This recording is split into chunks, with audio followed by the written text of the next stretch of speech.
Welcome back to another episode of Cryptid Cyber, where we are bringing you security beyond belief.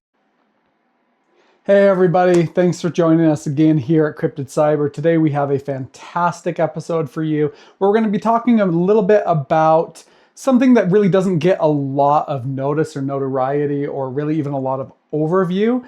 And that's really how broad the spectrum of cybersecurity really is. Now, a lot of you out there who may be jumping into the realm, or maybe you ended up inheriting a cybersecurity team and you're an executive who happens to be watching this video and is looking and say, I need to understand my cybersecurity team better. Well, I'm going to try and do that today because, to be honest, no one's really highlighting how broad this is. And that's really something that we really need to focus on to be able to get all of this understood at a more conceptual level. Have you found yourself asking, where do I fit into the cybersecurity realm? Where do I want to be? What do I want to do? If you're starting out, that's very normal, and that's absolutely the right way you should be thinking. But to be honest, no one's really gone out there and given a very good overview of just how large the overall cybersecurity world is. Because there is a massive amount of scope to it. And that's really what we're going to try and bring some insight into with this video today. You can probably tell that I'm dressed a little bit differently for this video, and that's for a very specific purpose. Today, we're going to be going over some of these roles that are many within the cybersecurity realm, and we're going to be doing it through an analogy. Not just any analogy, but we're going to be comparing it to the great art of American football. So stay tuned and let's get into it.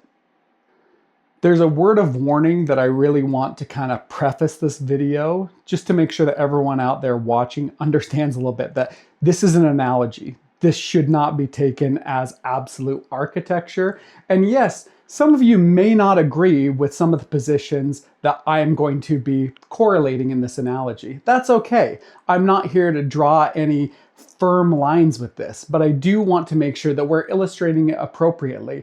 And I have chosen the selections that I feel are the best way that I can describe this analogy. So don't get mad if you work in a position that wasn't called out as the quarterback, because once again, we all believe we should be the quarterbacks in every single role. However, that's not how this analogy is going to play out. Feel free to differ in opinion with me. That's absolutely fantastic. And more importantly, it's showing that you're doing the thinking on your end. So that's fantastic.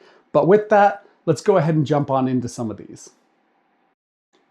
In order to have a world-class and capable team, what do you need?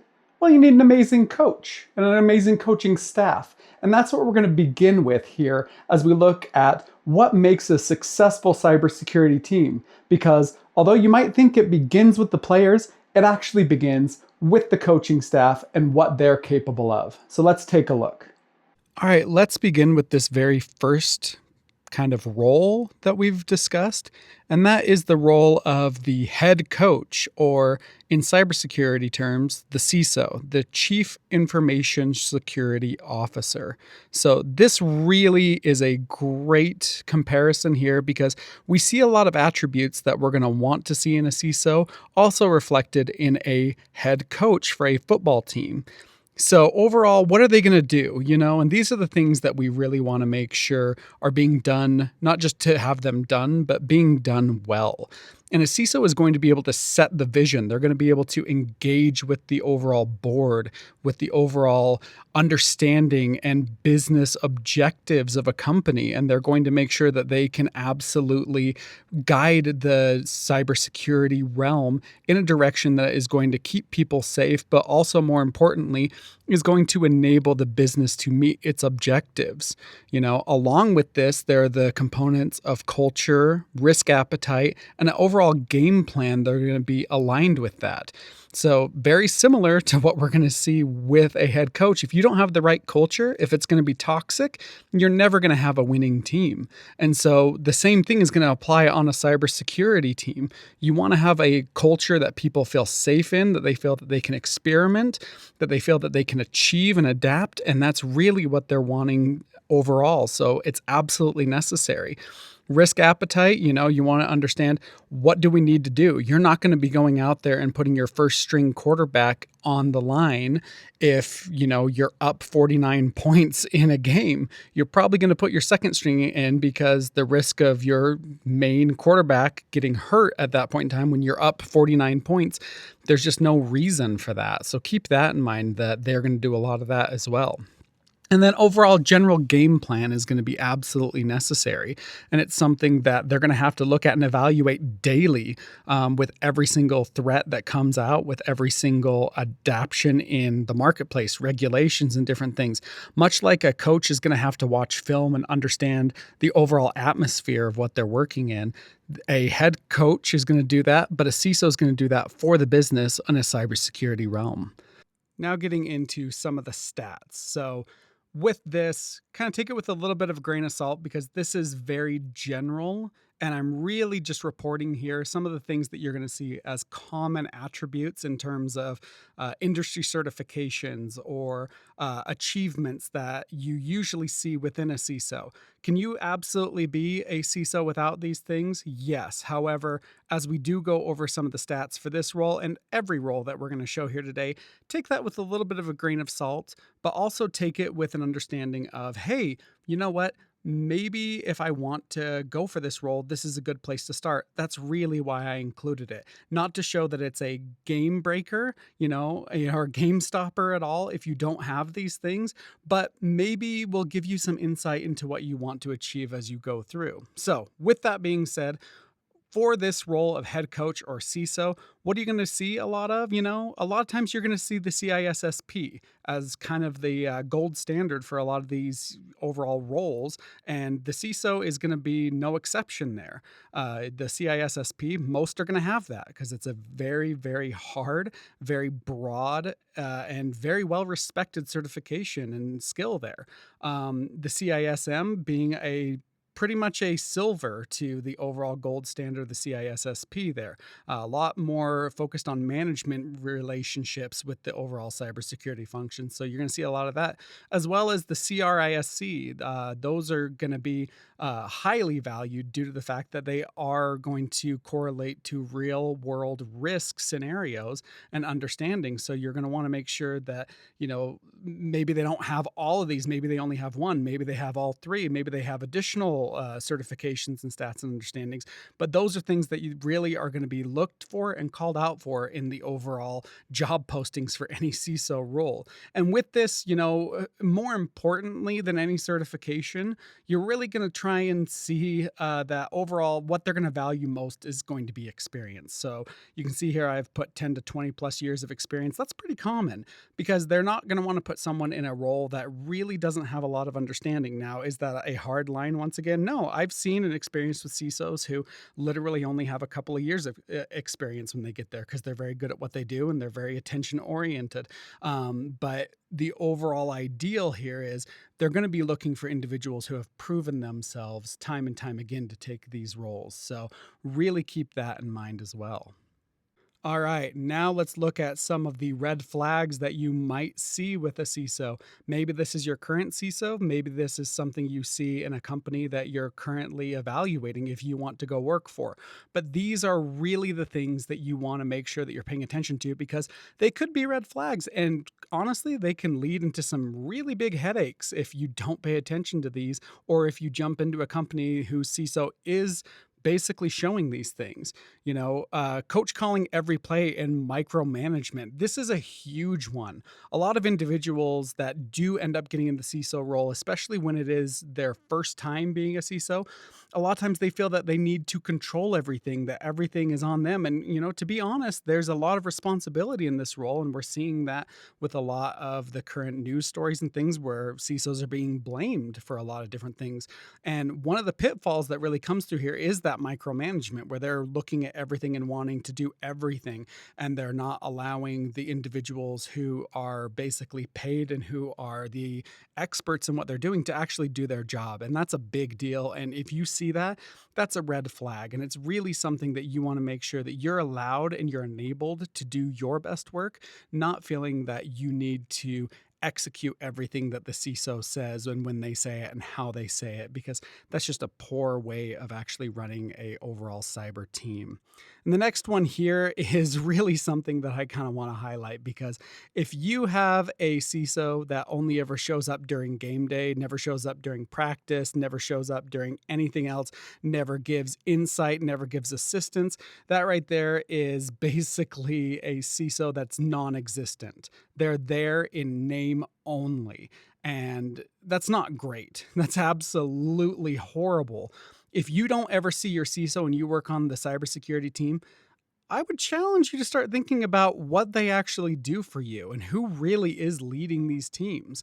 And if you are a CISO watching this and you're not engaged, I would challenge you to be more present, to actually be a leader, because I've seen both. And the best CISOs are the ones who are actually out there engaging with their teams, helping and trying to enable them, whether that be more education, more fulfillment, more understanding of the actual issues that they're facing every single day.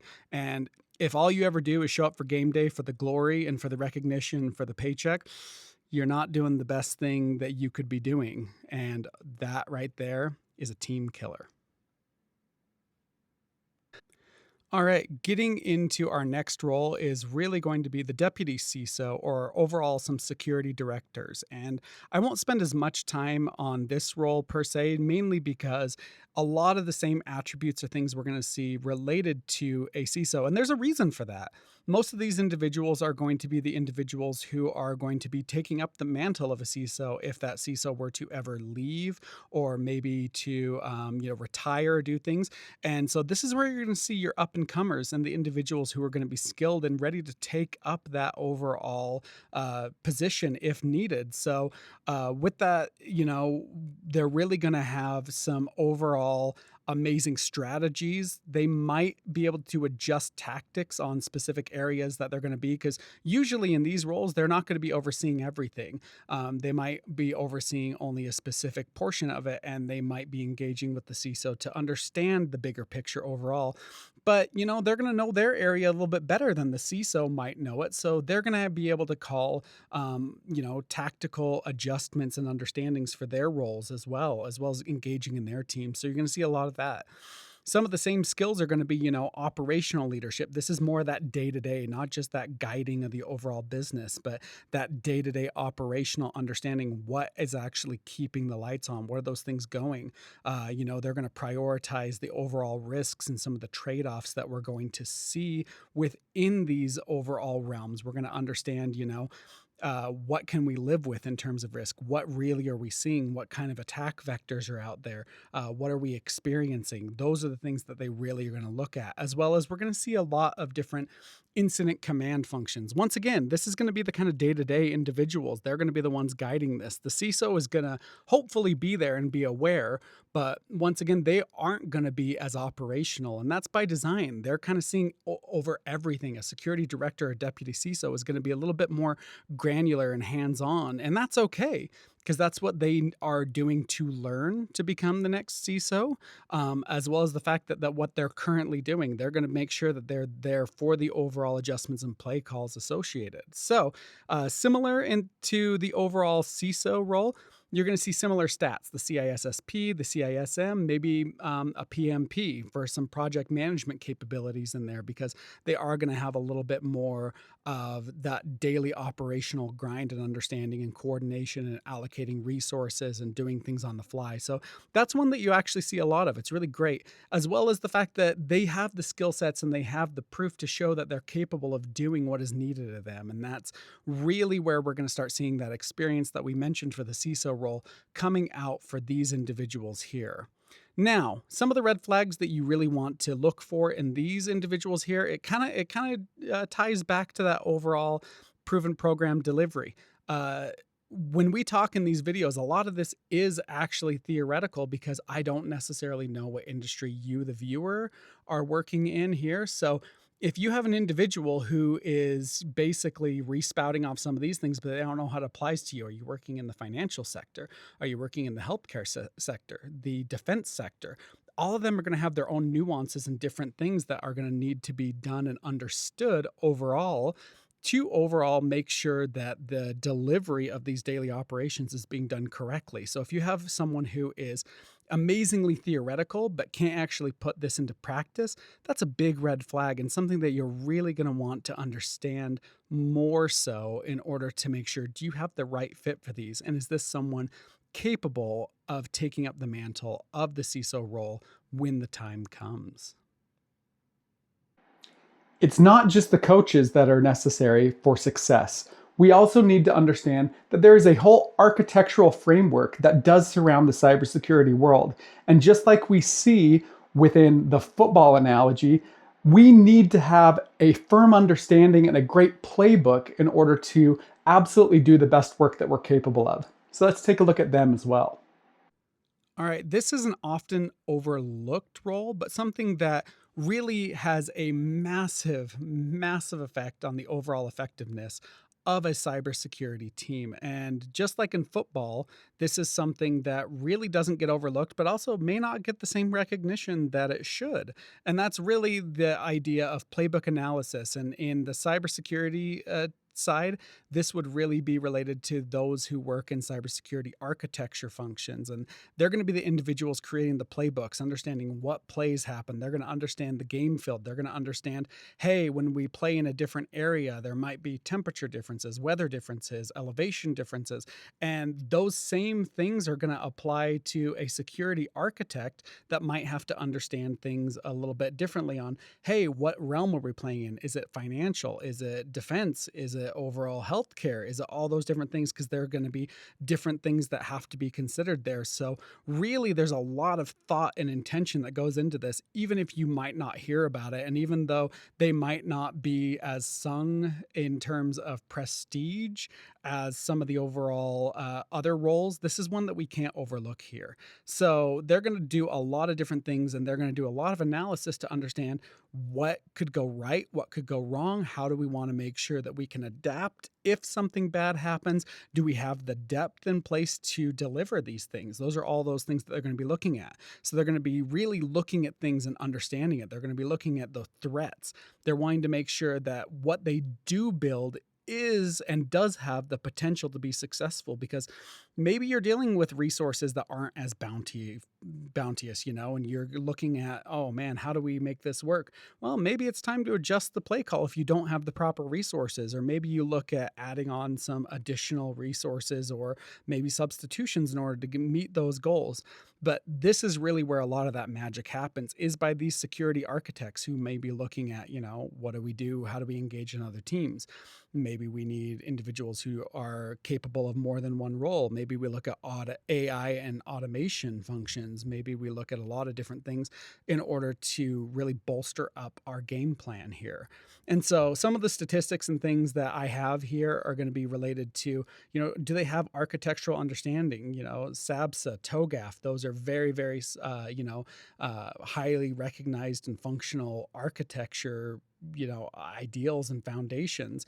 You're going to have zero trust in here. You're going to have a lot of different things here that are pretty well proven, but once again, you can't just say, oh well, we're implementing them. They have to be tailored, they have to be understood, and they basically have to be customized for each business. And this is where these individuals are going to come in here.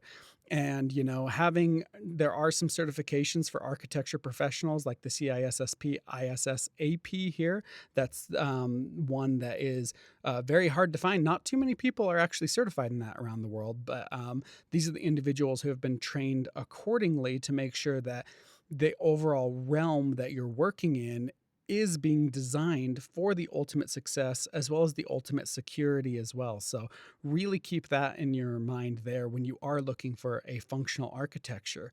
Now, kind of going on down to some of the red flags, once again, we see that, a beautiful diagram and an amazing trick play might look beautiful on paper. But if you don't have the individuals who can deliver it, or it's far too complicated, or it's not detailed enough to actually run the delivery and scoring goals, is it really worthwhile?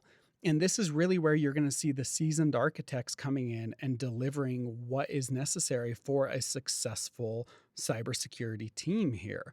And that's really what you want to look at, because I can create you a beautiful trick play. Doesn't mean that it's actually going to work, doesn't mean that it's actually going to do its intended purpose. And that right there is a red flag you need to watch out for.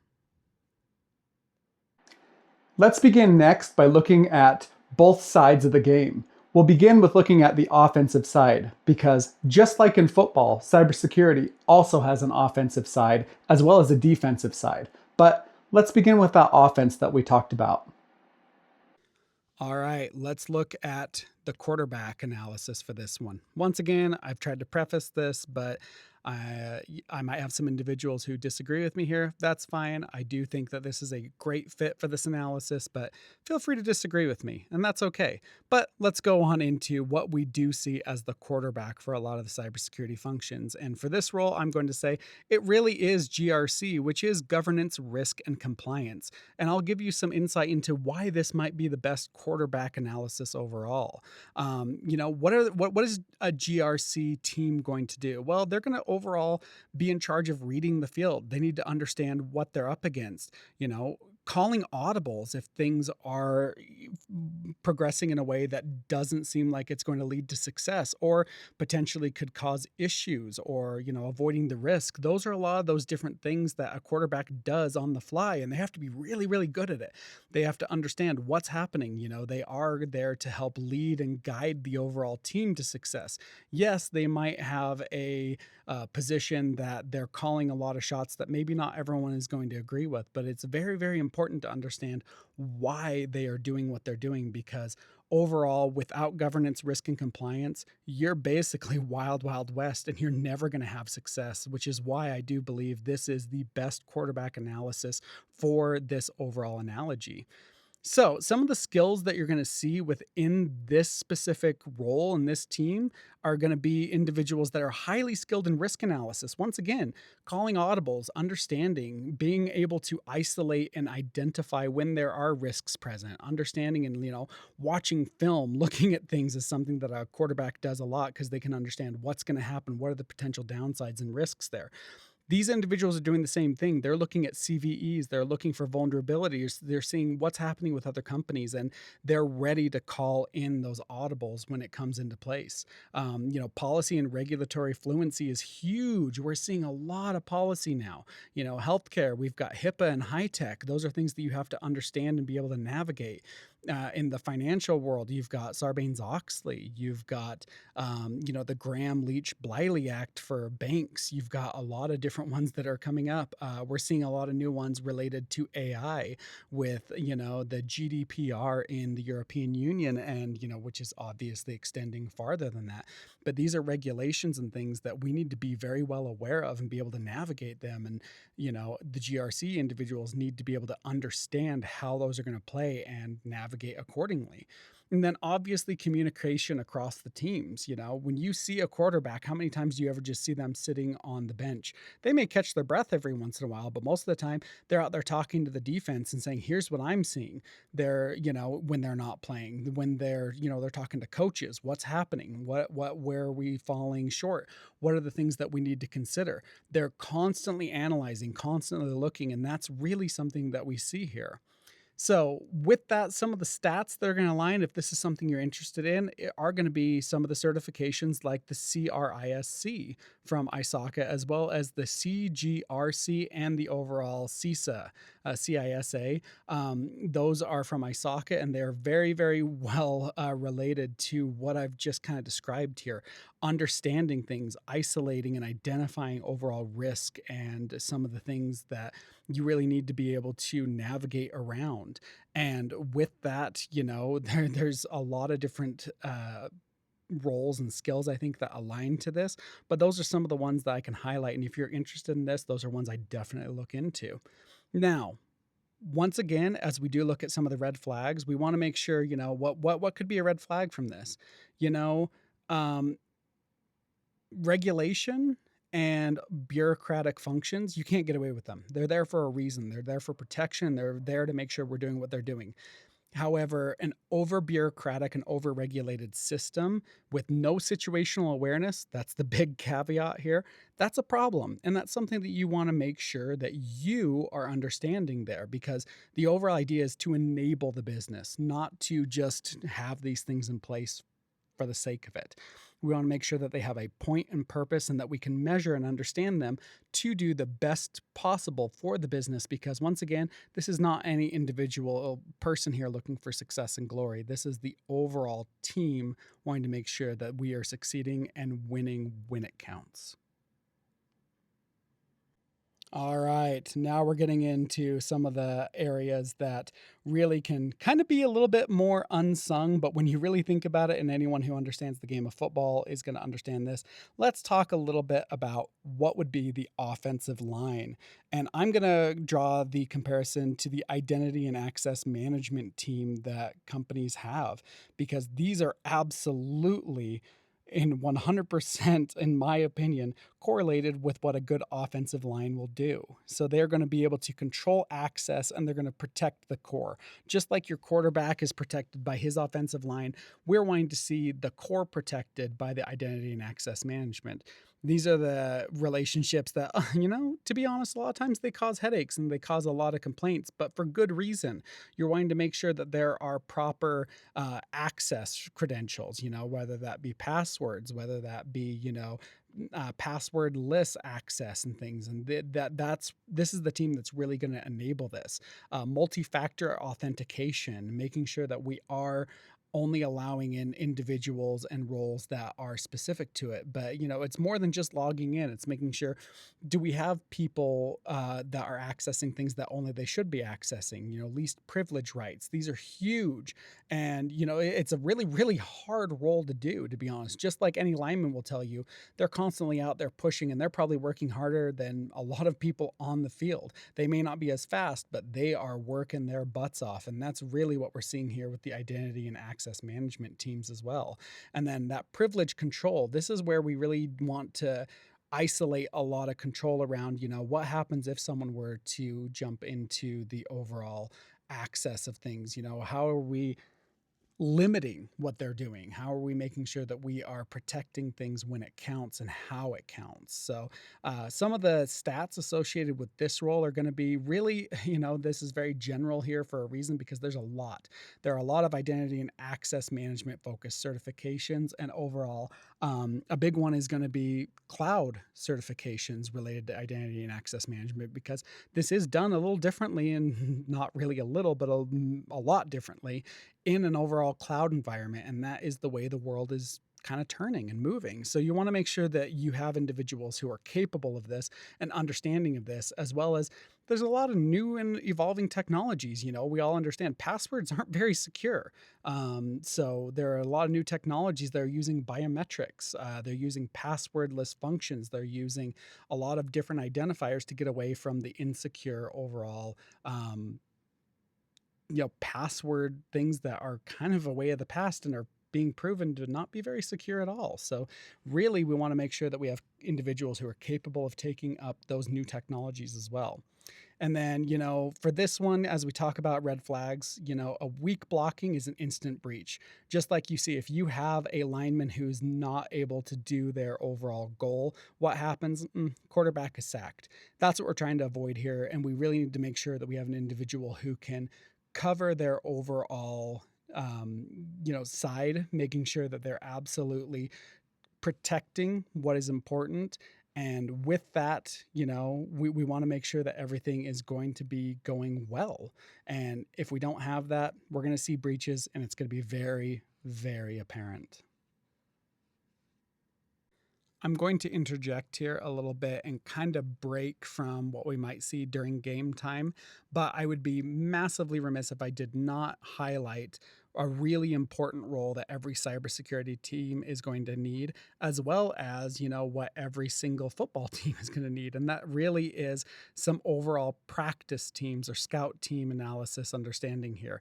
And just like how when teams are not playing a game, they're usually in practice, they're honing their skills, they're understanding where their weaknesses are, trying to become better. And just like in football, cybersecurity individuals are actually going to have some needs and understandings to get there and to improve themselves and do better. So we have the red team and pen testers that are going to do that for our cybersecurity teams overall. So they're going to stress test the overall defenses, and they're going to look into things. How can we break into something? Where are our vulnerabilities? How can we prove that they're vulnerabilities? Well, we're going to try and break in. And just like you're going to have a practice squad that is doing that against your overall teams, they're going to try and make them better, make them understand where their weaknesses are. How can they turn those weaknesses into strengths? How can we understand those things? And, there's a lot of amazing skills that come with these individuals. Anyone who has worked on a pen testing team is going to understand that there's a lot of creativity that's needed. And in my opinion, that's a skill that we need to see more of in the cybersecurity world, because too many playbook, runners instead of creativity. So a lot of creativity. We're going to have a lot of understanding of different kinds of techniques and approaches, understanding what's out there. It's not enough to say, oh, well, I think I can break into this. How? Are companies being compliant? Are they patching things accordingly? So you have to understand that really aggressive side of it as well. You got to think like a hacker, think like a potential threat actor and things like that. And that's really hard to do. And then obviously, reporting impact is a huge, huge component here, because it's easy to get caught into the ego of saying, look what I can do, look what I'm capable of. That's not the role here. The role is to make the overall team better, not to say that you're the most capable individual. And honestly, that's one of the biggest issues I see with individuals here. These individuals tend to have an ego problem, and when they corral it, oh man, they're unstoppable. But when they ride their egos, it really can be a problem there. So some of the stats that we see here are going to be some really offensive but also pen testing certifications here. The OSCP, the GPEN, the CRTO, the Pen Test Plus. A lot of different things are going to be there, because these are the individuals that are going to be adapting and manipulating things to try and actually break the system, not to make it weak, but to make it better. And that's really, really hard to do. These are the individuals who we really often call the white hat hackers, where they are going in and they're hacking for a good cause. And so you really want to make sure you have people who are really capable and ready at this. So some of the red flags that we really want to talk about is something I've already kind of mentioned, with the ego and stuff. You don't want to show off the sacks instead of overall improving things. You want to make sure that the overall team improves, not that you're looking for your own individual glory. And that's something that, once corralled, like I said, it really does lead to unstoppable cyber teams. All right, let's get into the receivers, or for this analysis, the cloud security individuals. So, why do I correlate this one to a receiver? Well, because just like a receiver has to be ready for a lot of things, there's a lot of high speed, high risk, and high impact plays that are going to be needed here in a cloud world. And if anyone is paying attention, the cloud world is the world of today and the world of the future. It absolutely is the way things are moving. So we really need individuals who are skilled at this. Cloud native security functions are going to be skills that are absolutely necessary out there. The cloud runs a little different. A lot of it's the same, but when it is different, it's pretty massively different. And if you don't understand those differences, it can really lead to chaos and overall calamity. So you want to make sure that you're aware of these things. You want to make sure that you understand how to do things in a quick way. You need to make sure how you do things in a precise and a safe way. You need to make sure that you understand how they all connect together, because the cloud is amazing, but it's connecting everything. And sometimes that's also a scary thing as well as a good thing, because when everything's connected, the good news is everything's connected. The bad news is everything's connected. So keep that in mind as well. Some of the stats and a lot of things that individuals can kind of get ready here are some of the certifications like the CCSK, the CCSP, other specific cloud provider certs from, Amazon Web Services. You're going to have a lot from Microsoft and their Azure offerings and things. And those are really going to give you a lot of good insights in how things are going to go. So with that, some of the red flags that we do often see with this role here is individuals that can move really fast, but they also tend to move out of bounds and they can't make those big plays. And this comes in the ideas of misconfigurations. You know how I mentioned earlier that everything is connected? That turns out to be a big problem when things are not connected accordingly. And it can lead to breaches, and it can lead to breaches that people can just run away with. So if you're not doing things accordingly, don't be surprised when an interception happens and they run with the ball and embarrass you. Let's talk a little bit about tight ends and them relating to AppSec or application security as well, because this is another great analysis and a great comparison, if I do say so myself. But overall, what are they going to do? They're going to look at the way to overall block threats and make sure that they can move forward. These are the things where they're going to want to make sure that it's not just enough to stop things. It's going to be about progression. It's going to be about that, one step further functionalities. And they're going to make sure that they can do that dirty work. And they're going to basically make sure that there's those overall really necessary clutch plays that are going to be in place to save the day. And this is absolutely necessary. And it's huge because this area is very nuanced, and it's something that has a lot of adaptability, creativity need and things, and it absolutely is necessary. So they're going to actually understand a little bit more about engineering than maybe a generic sense. They're going to have to understand very specific nuance areas about the applications that they're protecting. They need to make sure that they are having protection and enablement functions in place, because it's not enough to just protect something. They also have to make sure it stays up and is functional. Making sure that speed is absolutely crucial here. Delivery and speed. This is something that they want to make sure that we're delivering accordingly and doing in the best way possible. So, very similar to the tight ends, they're not doing just one specific thing. This is a multifunctional role here. So with this, what kind of stats or certifications or knowledge are you going to see? Well, there's a lot of the CSSLP is a great one, the GWAPT, secure code review, experience and understanding about different testing functionalities, as well as a lot of real world SDLC integration and understanding how that software development life cycle actually is working in play and how it actually looks as it goes from beginning to end. So big things to understand and have those capabilities there. Um, some of the red flags that we want to kind of look at here is blocking innovation, as is really something that's easy to do in the name of security. But these individuals, they've got a tough job, but really they want to make sure that they're enabling security while not blocking that innovation. They're wanting to make sure that they are helping for the business needs, the application needs and everything. And they're going to work heavily with developers to make sure we want to know what you're doing, and we want to make sure we're doing it successfully and doing it in the right way. And a lot of times they're going to start that work together from the beginning and not bolt it on afterwards. And there's a lot of requirements and needs associated with that to make sure that this is done correctly. Now, let's take a little bit of a different look, and we're going to look at things on the defensive side.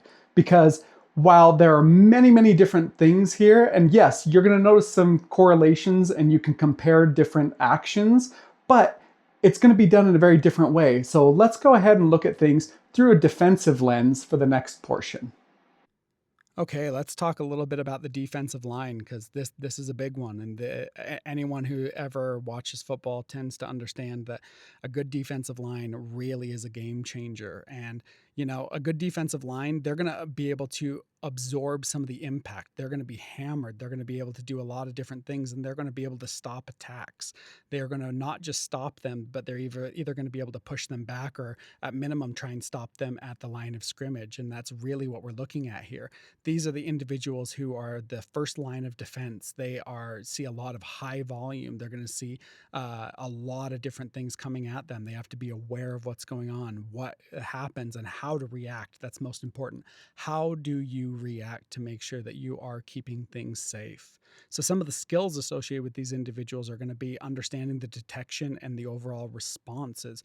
How do you know when something is happening? How do you know when a threat actor is in your system? How do you respond when you've correctly identified one? Those are huge. We want to make sure that we're triaging and escalating things. Not everything that comes across their desk is going to be of ultimate priority. Not every single receiver is going to be the one who catches the pass. You need to make sure, what are the biggest threats? What are those things? And does it mean that you ignore the other ones? Absolutely not. But you're probably going to put your best efforts towards the biggest threats there. So make sure that you're aware of that. As well as you want to make sure that you have the specific tools that are available there. We have a lot of SIEM, EDR, and NDR tools and things. And for those of you that don't know what those are a lot of automated tools that are able to analyze everything from log analysis to endpoint detection areas to, accumulating a massive amount of data to understand that we are keeping things safe, that we have insight and views into our systems to keep them safe. So a lot of really complex tools across your entire enterprise, and that's really hard to do. So you have to have individuals who are skilled at this. Some of the stats and things associated with these are going to be some of the certifications like the GCED and the GCIH. Those are going to be really, really big in order to understand how to defend an overall enterprise. You're going to have some blue team level certifications. Blue team, being what the defensive line really is here. You're going to want to make sure that you're protecting everything associated with that. SOC tier experience. SOC 1, SOC 2. So those of you that aren't aware what SOC stands for, it's the system operations and everything from daily. These are the frontline individuals who are going to be analyzing, reviewing things, but also responding when we are seeing incidents and attackers actually get into systems. And they're the ones who are going to be the front line of keeping everything safe within your enterprise. So with some of the red flags don't necessarily come down to personality relationships all the time, but or personality traits. These are things that you have to watch out for with them, because a lot of these individuals are highly skilled. But like I said, they're always on guard, always on duty, and so some of these things you really want to make sure that you are watching how fatigued they get, because when they get tired, that's when things can slip through the cracks. You never know when someone's actually attacking, and a lot of times you might be being attacked by multiple individuals constantly. So when you get someone who is tired, this is a problem, and all you need is a individual who's tired once to let that big play get through, and that's enough to really be a game changer in the wrong direction. All right, let's talk a little bit about linebackers and where they are going to come into play. Because once again, we've already talked about the defensive line, but linebackers are also going to be related in a very similar way. And they're going to be ready for the overall plays. Basically, meaning they're going to be ready for when things happen. They're going to be there to make sure that they're filling the gaps, and they're going to make sure that they're that second line of defense in order to stop any threats that do get through if they do come through. And this is really key. And it's something where having an overall situational awareness and understanding of what's going on and what potentially could happen is there. They're going to be a little bit behind that front line, but they're going to be monitoring, understanding, and reacting quickly to make sure that they are stopping anything that does get through here. Some of the skills that these individuals are going to have is, again, pretty serious threat analysis understanding. You're going to have to understand what's out there, how it works, how to identify it. If you're looking at the other team and what their movements, you're going to look at them and say, how are they moving? What are they going through? Do I understand what they're trying to accomplish here? How do I stop that? That's huge. That's absolutely massive here. As well as the fact that they also have to understand, alerts and telemetry overall. They need to be able to understand what the play calls are. They have to understand what's happening on the other side. They have to be able to actually take the information, because without understanding the information, it's just jargon. So to take the information and to fully understand it and to be able to stop it, that's huge. Incident coordination is another thing. They're going to have to work and engage with teams and other areas of the business, many times which are not going to be cybersecurity or security related. And they're going to have to coordinate with them to make sure that we are stopping threats, that we are mitigating things, that we're isolating things, and that we're eradicating things. So really, really big deals here. As well as the fact that, again, we're going to have individuals who are calm and capable. How many times do you see a defensive player that's just out of whack and can't absolutely keep control of themselves? Doesn't happen very much. They have to be calm, collected, because they have to be adaptive and they have to be able to react in the right way to make sure that they stop those big plays. So again, some of the stats we see are very similar with the GCIH, the GCIA, SOC tier 1, 2, and advanced ideas and incident handling experience. So very similar, but you might have some more seasoned individuals within this realm because they're going to be kind of that second line of defense, but really they're going to be very capable to make sure nothing gets through there. So you really want to make sure that you have really pretty well seasoned and capable individuals for these roles here. Now, with some of the red flags, we really want to make sure that we have individuals who can read things accordingly and do it quickly. Because if you do have overall broken containment, if they get through the defensive line, then they also get through these linebacker roles here for the blue team and analytics and things, you're really going to be in a world of hurt because that's when they've pretty much got an open field and they're going to go and make that touchdown and embarrass you. And that's exactly what you're here to stop. So make sure that you're adaptive, you can read quickly, and most importantly, you can react effectively. All right, time to look at your overall safeties, your defensive safeties. And these are going to be individuals just like you see in the safety position who are going to be very highly skilled and they are going to be threat hunters. And this is a very big one that I really like to highlight here because these individuals are capable of really being that very last line of defense, and a lot of times they make touchdown saving tackles and things, and that this really aligns well with that because I think it's a direct comparison. So what is a threat hunter going to do here? They're going to overall watch the entire field, and their goal is to prevent those big plays like I talked about here. And they're going to basically be incredibly skilled at looking at the entire playing field, and they're going to make sure that they're there to prevent the disasters, detect when something isn't going right, understand where the potential vulnerabilities are, how they can maybe play to the specific side where they might see a problem could arise or occur.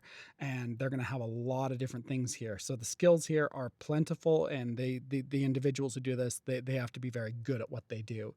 They have to understand hypothesis driven analysis, basically what could happen, not necessarily but is it happening, but could it happen, because they have to understand the entire field that they're playing on. They have to understand what potentially is out there. They have to understand adversary behavior. That's a huge one. They have to understand what are they going to do, how are they going to do it, why are they doing it, what are they looking for, where are they going to go, what's their path of least resistance, how do I adapt to make sure that I can stop that and kind of have these game saving plays take place. They're going to have massive understanding and long horizon thinking, kind of like the safeties that you see in football. They're constantly looking at the entire field.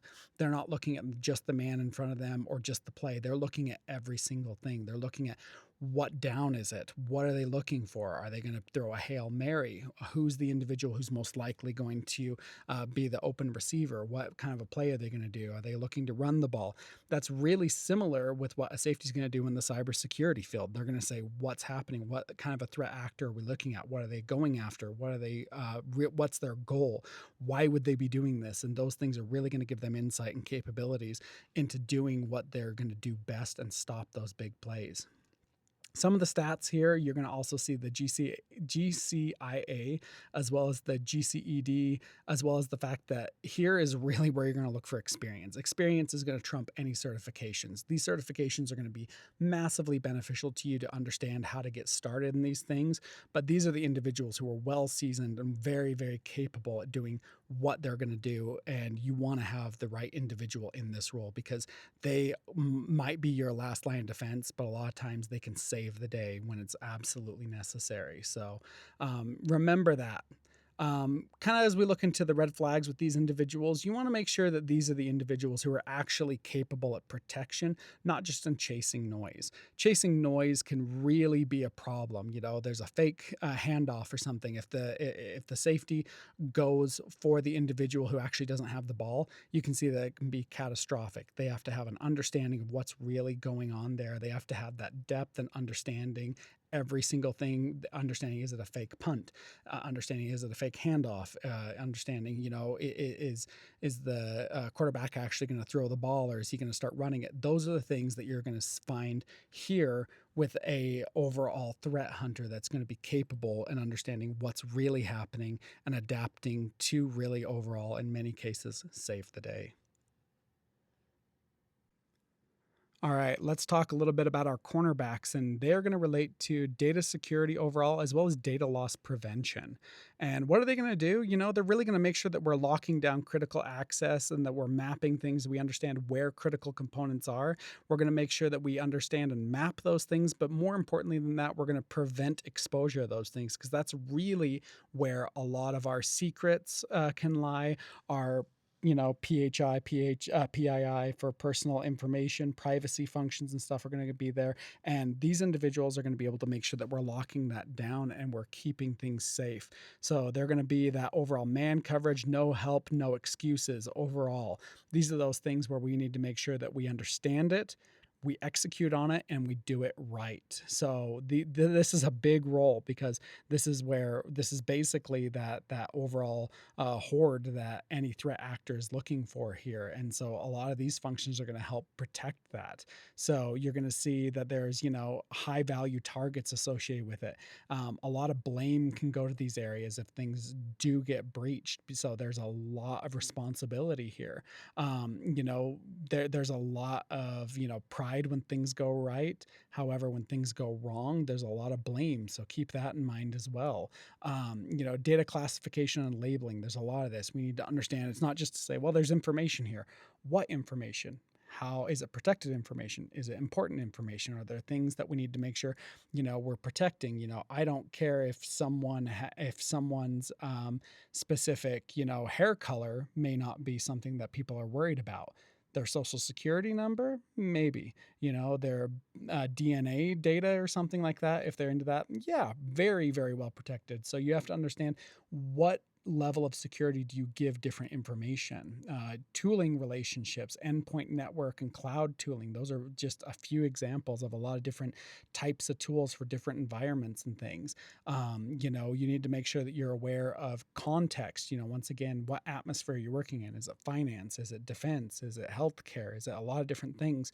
Those are some of the things that you need to make sure are contextually, in place, as well as overall business processes and general understanding being in place to do this in the best way possible. So some of the skills that these individuals are going to need is going to be, data classification and that overall general understanding, understanding of privacy relationships and laws and functions. Privacy is a big deal, and we want to make sure that we're understanding that accordingly, as well as, I mentioned earlier, the specific tools for the right job. You don't want to bring a hammer to overall cut a piece of wood. You want to make sure you have the right tool in place to make sure the job is done well. So some of the red flags here that you want to look at is, anything that's too overly aggressive can have massive impacts on the business overall.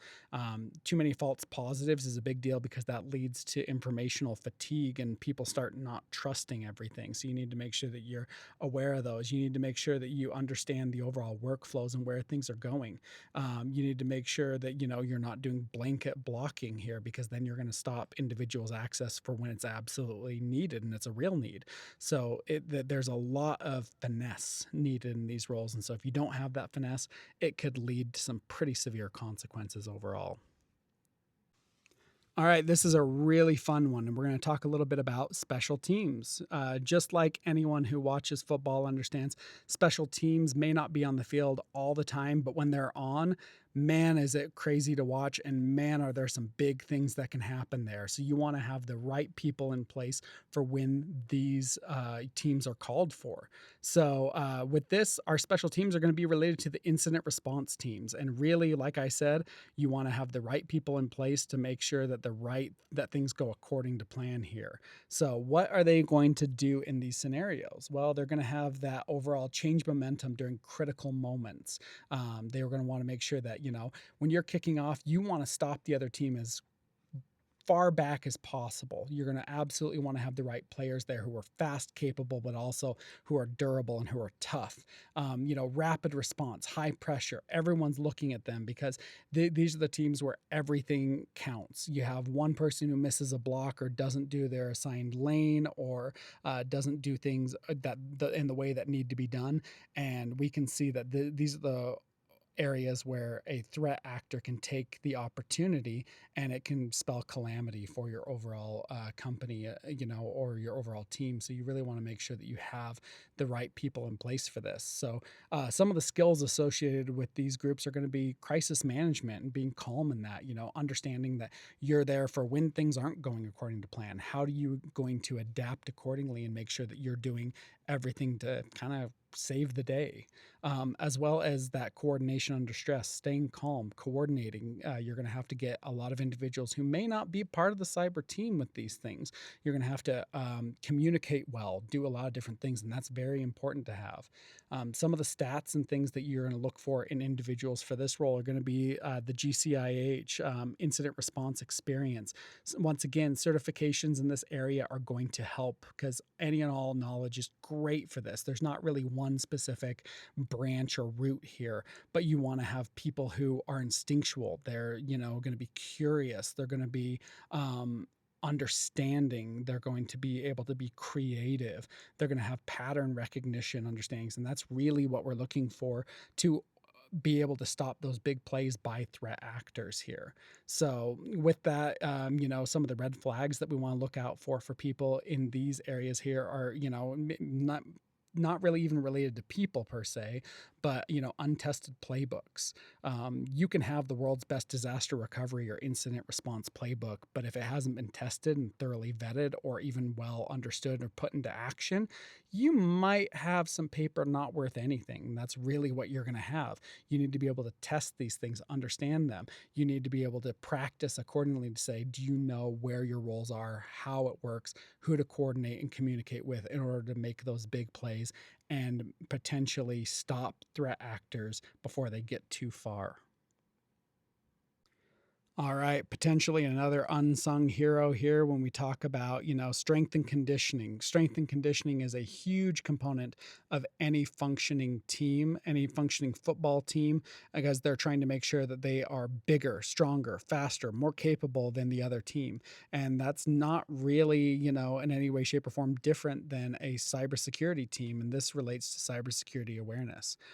So what are they going to do? Well, they're going to make sure that they're building resilience overall. They're wanting to make sure that they're understanding, are people aware of what's going on? Are we getting stronger? Are we more capable? Do we have more knowledge than we did yesterday? Do we have more people who are ready to take up the mantle? Do we have the depth available? You basically, you don't win the games in the gym, as it says here, but you do lose the games without it. So you want to make sure that this is where that effort really comes into play to make sure that you're doing things for a greater overall security horizon and security platform that you're working with. So, once again, this isn't a flashy role. It's something that's often underfunded and underutilized. I honestly believe that, one of the reasons I started this entire channel is to get more education around cybersecurity out there because it's pretty poor, in a lot of different companies. But it is absolutely critical for your overall success as a company. You want to make sure you're understanding the behaviors of people. You want to make sure that you understand the tactics that are going on. This can be, things like phishing and social engineering functions and stuff. You want to make sure people are aware of that. And overall, you want to make sure that you understand the business overall, because without understanding the business, you're not going to know how to overall, tailor and cater things to make sure that you are enabling the business. So you want to make sure that all of those things are in place. Some of the skills associated with this relate to kind of the things I mentioned before, behavioral based. It's not just enough to try and recognize patterns. You have to understand behaviors.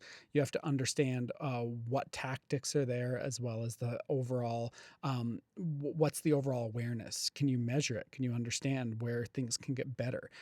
Building strength isn't just going by focusing on what you're good at. It's also trying to focus in on what needs improvement. So those are all really, really big things there.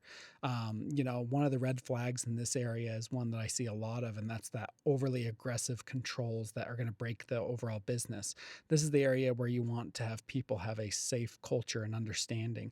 You don't want to be overly aggressive. You want to be able to adapt accordingly, but you also want to enable people to feel safe, to make sure that they are learning, that they're not being held to a too high a standard to where they're afraid to report things, and things start falling under the radar because people are more terrified than they are enabled. And that's really something that you want to make sure to corral if you want to have overall everyday success in your cybersecurity environment.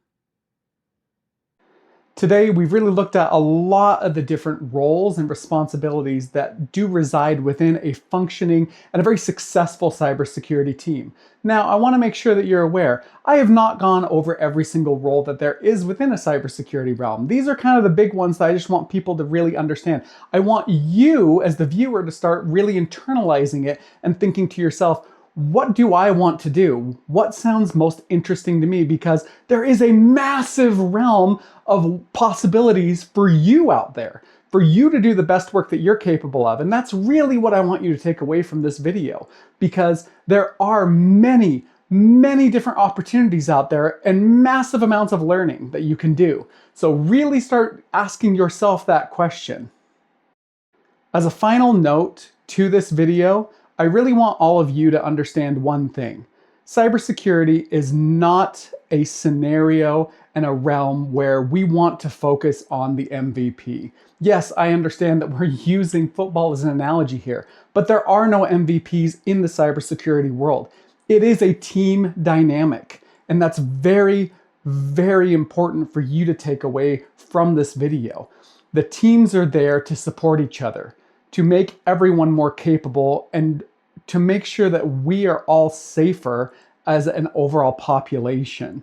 That's the most important thing I want you to take away from this. Not that who gets paid the most, who has the most prestige, who has the most success, how can I become a CISO as quickly as possible, because those things really don't matter when we're looking at it in the grand picture of things.